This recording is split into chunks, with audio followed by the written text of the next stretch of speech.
अबू आझमी यांनी वंदे मातरम गीत गाण्यास नकार दिलाय। महाराष्ट्र सरकारने राष्ट्रगीताला 150 वर्ष पूर्ण झाल्यानिमित्ताने 31 ऑक्टोबर ते 7 नोव्हेंबर या कालावधीत वंदे मातरमचे संपूर्ण गीत गाण्याचे निर्देश सर्व शाळांना दिले होते। सध्या महाराष्ट्रातील शाळांमध्ये वंदे मातरमचे फक्त पहिले 2 श्लोक गायले जातात। शालेय शिक्षण विभागाने 27 ऑक्टोबर रोजी जारी केलेल्या परिपत्रकात असे निर्देश देण्यात आले होते की आठवडाभर चालणाऱ्या कार्यक्रमादरम्यान वंदे मातरमचे संपूर्ण रूप गाण्यात यावे। मात्र अबू आझमी यांनी याला विरोध केला। आज भाजपने 150व्या वर्धापन दिनानिमित्त मुंबईतील विविध भागात वंदे मातरमचे गीत गाण्याचे सामूहिक गायन आयोजित करण्याचा निर्णय घेतला।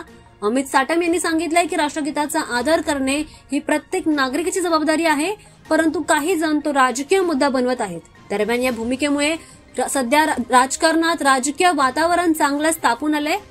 समाजवादी पक्षाचे आमदार अबू आझमी म्हणाले, ज्याला गाणे गायचे आहे त्याला गाऊ द्या, आम्ही गाणे गाणार नाही।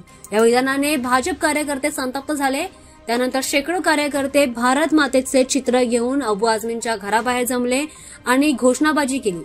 अमित साटम म्हणाले, अबू आझमींना वंदे मातरम बद्दल अडचण आहे, म्हणून आम्ही त्यांच्या घराबाहेर ते गाण्यासाठी आलो आहोत। सध्या बीएमसी निवडणुकीपूर्वी वंदे मातरमवरून सुरू झालेल्या राजकीय युद्धामुळे महाराष्ट्राचे राजकीय वातावरण आता चांगलेच तापून आलंय।